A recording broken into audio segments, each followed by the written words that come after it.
is almost a 10. I'm not gonna lie. I was really close. Really? All right, welcome back to the New Music Podcast. And what we have up first for the week is Magdalena Bay with Imaginal Disc. Highest rated user score album on Album of the Year so far.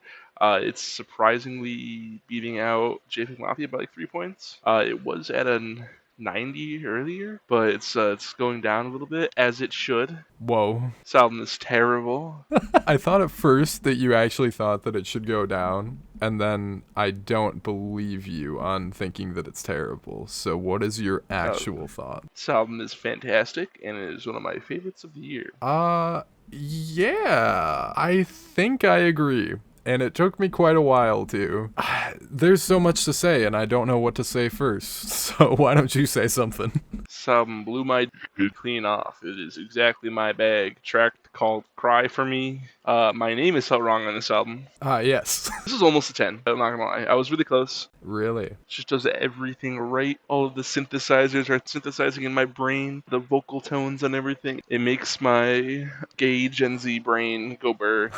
Much like the Charlie XCX album, but different. Fair. Because it's calm. God, I'm just going to rattle off the tracks that I gave a 100 to. Image. Banger. Fear, Sex, Vampire in the Corner, Watching TV, Cry For Me, and Angel on a Satellite. And I believe Cry For Me is my favorite, but that could change at any moment between those tracks that I listed off. The only thing I have rated less than a 90 is the fucking interlude. I gave the interlude an 85. Give the interlude an 85. That's fair. That's My Floor. That's one of my favorites. That's My Floor. I only give a 92. Interesting. I know, right? Only a 90. Because, yeah, that is still kind of a lot. Oh, I'm actually 2 points lower than the consensus. Oh, really? Just like on the song or the... Yeah. Okay. It's a 92. Okay. Oh, no, Yeah, okay. For me, let's see. Favorites on here, I actually did like the interlude quite a bit. That's kind of where the album, gets on track for me. That's My Floor might go up to 100. Yeah, no, it's such a banger, isn't it? You know what? I'm going to adjust my score slightly. Okay. I really liked Image. Image is the one that ends up hitting me the most when I come back to it. Vampire in the Corner was one of my least favorites to start off with, but every time I come back to it, it grows on me. So I kind of see what you mean there. Otherwise, really love Is Everywhere. That was a poorly phrased sentence, but you know what I mean. That's My Floor, and then the closer on here. I like how it wraps back around and brings in the same vocal melodies and some of the same lyrics from the opener. It's like this perfect loop moment, so I thought that was cool. Yeah, it's all good. Yeah, it is. Really crazy produced album. Just sounds fantastic inside and out. Yeah, who produced the album? It's self-produced. Oh, it's Micah and Matthew. Yeah. Or Mika. That's hilarious, because they have a ballad. I think it might just be Micah. That might just be like the That's difference. My name. You can't have it. Well, it's spelled differently, so... I'm suing you for my name. You can keep your name, I guess. I'm not sure. I've never heard their names said out loud now that I'm thinking about it. But hey, here we are, nonetheless. Some really good, bass and drums across this. Just some of the more digital instrumentation and some of the more raw instrumentation. It all just comes together nicely into this surreal blend. This is such a otherworldly sounding album. Yes. Surrealist Bullshit, the album. Our favorite. Yeah. It really did take some time to grow on me, and I feel like my score goes up a little bit every time I hear it. Right when it dropped, I just gave it a really casual listen, and I was like, this is gonna go down a lot. And then it didn't go down a lot for the following days, and I'm like, wait, hold on. Am I the one that's all fucked up? I thought that it was just a lot of people who were really hyped rating it high.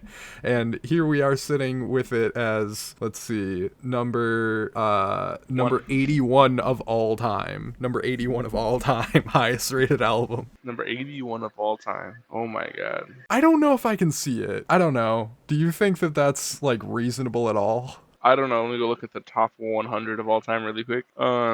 Oh, in the 2020s, it says of this decade, it's number 3. That's really crazy to me. There's a lot of albums that I would put higher. Three's high. Three's high, but I like it a lot.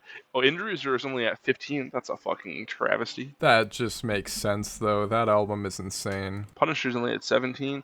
Why the fuck is the Persona 5 soundtrack above Phoebe Bridgers' Punisher? I don't know. Maybe it's a really good soundtrack. No. That's fair. I don't know, man. I don't think it's even my favorite pop album I've heard this year, though. That goes to Charlie XCX. Like, that's the thing. I think I like Brat better. I apparently like this better than Brat, but I think Brat's at 10 now. I just haven't updated that. Oh, okay.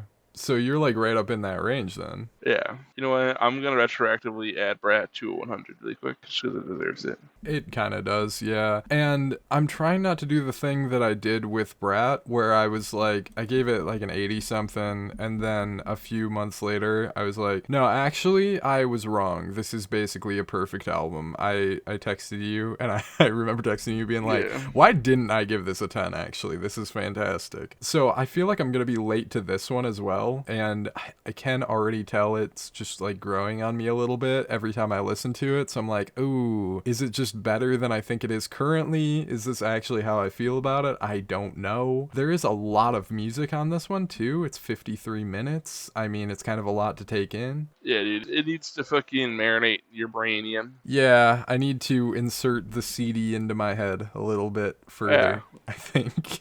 Yeah. I can never tell if they're putting it in or taking it out. You know, that's a really great question. Anyways, what'd you score? Are we moving on to that? Do you have more to say? No, this album's pretty fucking good. It is pretty fucking good. I feel like I'm underrating it because I just don't know if it's fully clicked with me, but I will say that just by all the pop standards, it's going pretty hard. I went with an 85 on this for now. That's where I'm at. I went with a 96. 96. Holy shit. Usually when one of us has the much higher score of the two of us, that person is me. Yep. And then when it's me, you're just wrong. Yeah, I am kind of wrong about it, though. That's the thing. And it's weird because I'll have these moments where I really go back and forth with myself. I'll be hearing something and I'm like, oh, wait, this is the best album ever.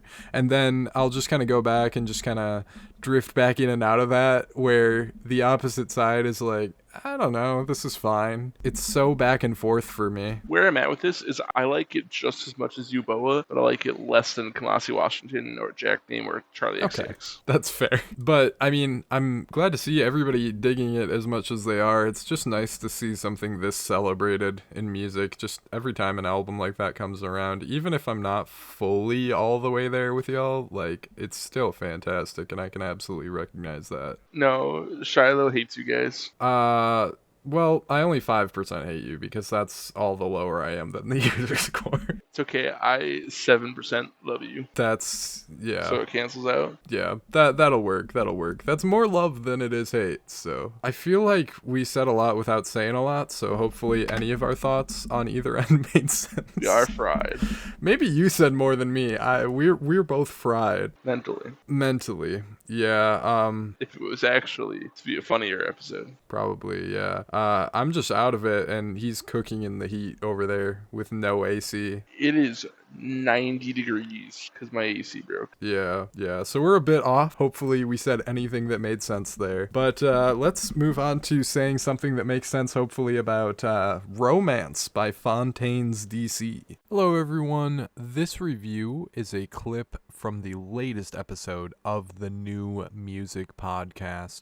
Every Thursday, we go through and we review several albums released in the previous week.